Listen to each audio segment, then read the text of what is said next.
Bonjour les enfants, nous allons travailler ensemble la dictée de la leçon 43-45. Lis la phrase tout seul et essaye de la comprendre.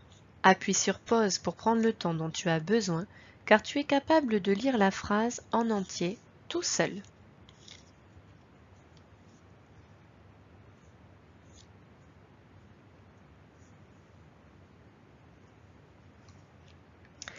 Maintenant que tu as travaillé la phrase tout seul, nous allons la lire ensemble. Ce musicien tint son chien à la pharmacie. Ce musicien tint son chien à la pharmacie. Essayons de comprendre cette phrase. Le musicien, c'est une personne qui joue de la musique. Il tint son chien. Teindre quelque chose, c'est mettre de la couleur. Donc ici, il tint son chien. Et il le fait à la pharmacie. C'est vraiment impossible de voir ça. C'est donc ici une phrase plutôt rigolote que nous avons à travailler. Ce musicien tint son chien à la pharmacie. Voici la phrase que nous allons travailler pour cette dictée. Maintenant que tu as lu et compris la phrase, nous allons mettre en place les alarmes qui te permettront de travailler cette dictée. Les premières alarmes que nous utiliserons sont celles de la phrase. On y va ? Tout d'abord, nous avons la majuscule au début. Puis, nous trouvons un point à la fin. Nous voyons également des espaces après chaque mot. Un espace après ce musicien tint son chien à la et après pharmacie, il y a un point. Si nous lisons la suite des mots, ce musicien tint son chien à la pharmacie. Cela veut dire quelque chose. Les mots sont bien rangés. Il y a du sens. Grâce à ces 4 alarmes, nous pouvons dire que nous avons une phrase. Regardons maintenant chaque mot pour voir si nous pouvons ajouter d'autres alarmes. Ce, c'est un mot outil que l'on doit savoir écrire. Attention ici, ce s'écrit avec la lettre C. On peut donc mettre également l'alarme de la lettre C qui chante S puisqu'il est placé devant le E. Musicien. Ici, nous retrouvons le son que l'on a travaillé dans la leçon yen, I-E-N.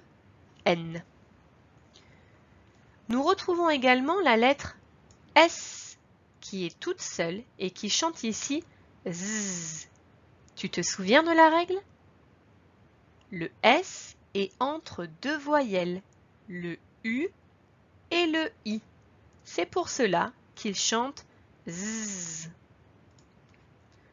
On retrouve également la lettre C qui chante S puisqu'elle est placée devant le I. C'est encore l'alarme de la lettre C. Tin. On voit ici que la dernière lettre ne chante pas. Nous avons une lettre muette. La lettre T est une lettre que l'on n'entend pas. Nous retrouvons également dans ce mot le son 1 que nous avons travaillé dans cette leçon qui s'écrit E-I-N. Attention à ne pas le confondre avec yen que l'on a vu dans musicien. Si tu inverses le E et le I, tu vas écrire tient. Ici, on ne dit pas ce musicien tient son chien. Il n'est pas en train de le tenir, non. Donc, je n'écris pas I-E-N. J'utilise bien un E-I-N. Son, c'est encore un mot outil. Chien, on retrouve le son yen. I-E-N.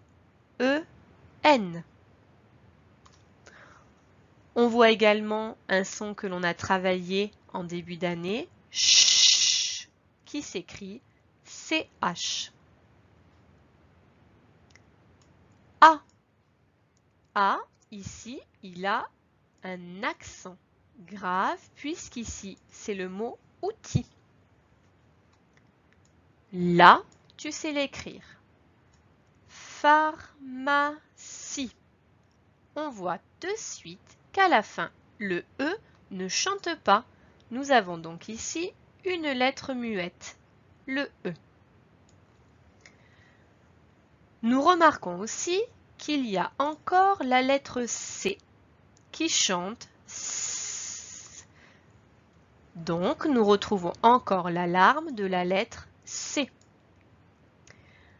Nous avons également un son compliqué avec le F qui s'écrit ici PH.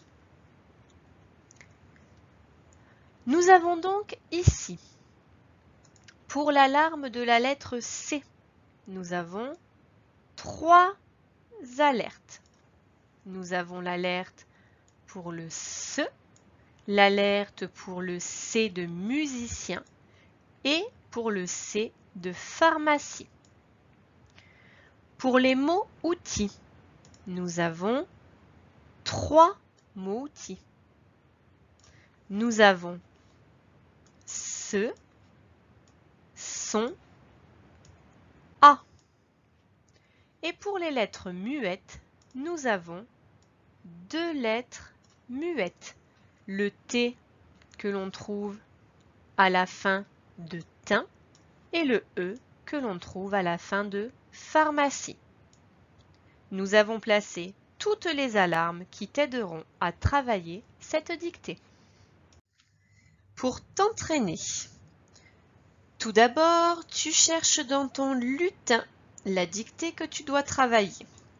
Puis, tu lis ta dictée plusieurs fois.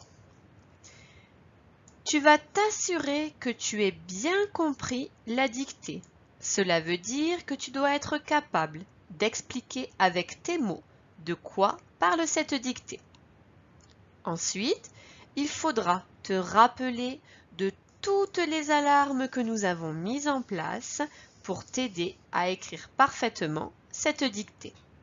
Et enfin, tu t'entraîneras plusieurs fois. N'oublie pas à chaque fois de corriger ton travail, seul ou avec un adulte, en regardant le modèle. Si tu t'es trompé, ce n'est pas grave. Recopie plusieurs fois le ou les mots qui t'ont posé problème afin de comprendre et de mémoriser l'orthographe de ces mots. N'hésite pas à regarder plusieurs fois cette vidéo et on te souhaite un bon entraînement.